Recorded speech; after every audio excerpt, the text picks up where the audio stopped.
Et puis on a le plaisir d'accueillir Rémi et Alexandra. Bonjour madame, bonjour monsieur. Merci. Bonjour. Et merci Jean-Christophe d'avoir quitté la Maison du Fond pour venir sur ce plateau. On respecte bien sûr toutes les distances sanitaires. Voilà, c'est ce qui nous permet d'enlever le masque. On a tous bu du gel hydroalcoolique par litre juste avant l'émission et on s'est tartiné, on a pris une douche au gel hydroalcoolique. On est tous protégés. Vous le disiez à l'instant, ça s'incarne formidablement bien sur le terrain. On l'a vu avec Noémie, c'est incarné aussi par l'institution Mairie de Paris, par exemple, et 35 actions et projets. Et puis c'est ce que vous faites, vous aussi, avec vos équipes de la Croix-Rouge. Je vais commencer par Rémi. Rémi Batz, vous dirigez l'antenne de Semnoz, c'est ça? On le prononce comme ça, à côté d'Annecy? Oui, l'étape du Semnoz. L'étape de Semnoz. Exactement. Très bien. C'est un centre d'hébergement et de réinsertion sociale, un centre d'hébergement d'urgence avec 150 places au total, 600 personnes accueillies en 2020.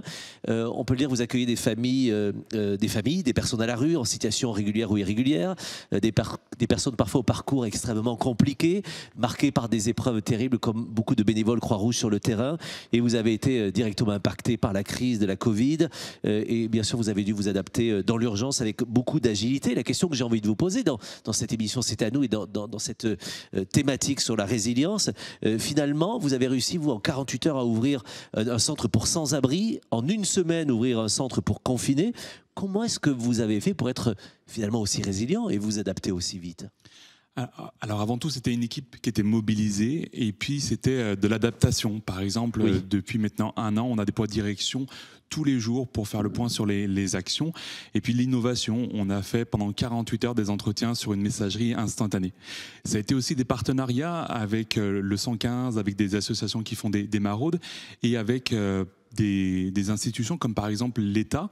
Je vais vous raconter une anecdote. On a eu, quand on a dû ouvrir le centre en 48 heures, on avait 2 personnes qu'on avait besoin de recruter, mais qui n'avaient pas de titre de séjour ou qui étaient en attente de ce titre de séjour. On est allé voir l'État, on leur a dit on a besoin de ces 2 personnes, et alors que cette démarche prend normalement plusieurs mois, en quelques heures, on a pu accueillir ces 2 collaborateurs de la Croix-Rouge française qui sont encore avec nous aujourd'hui. Et puis la Croix-Rouge française, c'est aussi une culture de l'urgence, mais l'urgence, c'est aussi de la qualité. Et un exemple très concret, c'est ce centre de confinement qui a ouvert pendant le premier confinement. À la fin, c'était 0 remise à la rue des personnes qui étaient accueillies. Wow. Et ça, parce qu'on a eu des travailleurs sociaux qui ont pu accompagner les personnes et répondre individuellement aux besoins des personnes. C'est l'incarnation même de la résilience. On s'adapte, on se transforme. Quelqu'un nous demande, est-ce qu'il y a des formations pour apprendre la résilience? Parce que eux, ils n'ont pas eu le temps d'apprendre ou de se former. Finalement, c'est instinctivement qu'il a fallu, dès le 17 mars l'année dernière, commencer à incarner cette résilience sur le terrain. Quelqu'un nous demande, est-ce qu'il y a des formations? Qu'est-ce que vous répondez à cette question? Alors, les militaires font une formation obligatoire à la résilience, puisque de par leur métier, ils se mettent en avant, ils vont chercher le traumatisme, c'est leur métier. Au Canada, il y a une formation obligatoire à la résilience chez les militaires et dans la population. Et effectivement, il y a des facteurs, il faut prendre confiance en son corps, l'estime de soi est un facteur de protection, le lien est un facteur de protection énorme, la solidarité. Les soldats ou les gens en les métiers difficiles savent qu'en cas de malheur, il y en aura, en cas de malheur, je pourrai compter sur lui, sur elle, donc je suis sécurisé. Donc bien sûr, il y a une formation.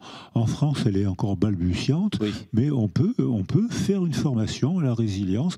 Et bien sûr, au moment de la crise, là, c'est les pompiers, les médecins, les secouristes, ça c'est les gens de terrain. Et après, les 2 mots-clés de la résilience, c'est soutien, ce que vous avez dit. Le soutien est le principal sécurisant, et le sens, c'est-à-dire les mots qu'on doit dire pour donner sens au malheur qui nous est arrivé. C'est possible. Et justement, dans ce que nous dit Boris Cyrulnik, comment est-ce que, Rémi, sur le terrain, comment est-ce qu'on contribue à la résilience d'un public fragile, celui que vous accueillez tous les jours ? Alors au quotidien, c'est les personnes elles-mêmes qui vont être actrices de leur résilience. Nous, la Croix-Rouge française, dans un établissement, on va pouvoir proposer des conditions de vie qui vont leur permettre d'être amenés à être résilients. Ça va être pouvoir répondre à des besoins primaires, un besoin de sécurité, un habitat digne. C'est par exemple dans un centre d'hébergement d'urgence avec des familles, faire en sorte qu'on n'ait pas de chambre partagée. D'accord. Et puis c'est aussi dans l'accompagnement, faire en sorte qu'on écoute les personnes dans leur entièreté à travers leur parcours et qu'on regarde avec bienveillance les personnes. Et c'est ces conditions de vie qu'on va pouvoir proposer au quotidien avec l'ensemble des équipes qui vont amener les personnes à rebondir finalement dans leur vie et démarrer ce processus de résilience. Ça se travaille au quotidien en fait. L'idée c'est quoi? C'est qu'on ne fait pas d'exception, c'est qu'on s'adapte à tout, c'est quoi?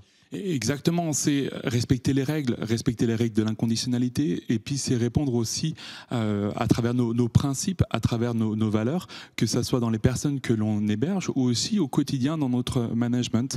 On fait en sorte dans nos établissements que chaque collaborateur, chaque mois, soit vu dans un entretien avec son manager pour écouter les besoins. Et puis notre organisation, notre établissement, il se doit d'être résilient pour faire en sorte que les personnes derrière soient résilients. Mais le plus bel exemple aussi, c'est que quand on voit que nos collaborateurs, que nos hébergés sont résilients, et ça depuis 1 an, ça nous donne une vraie force pour aller plus loin.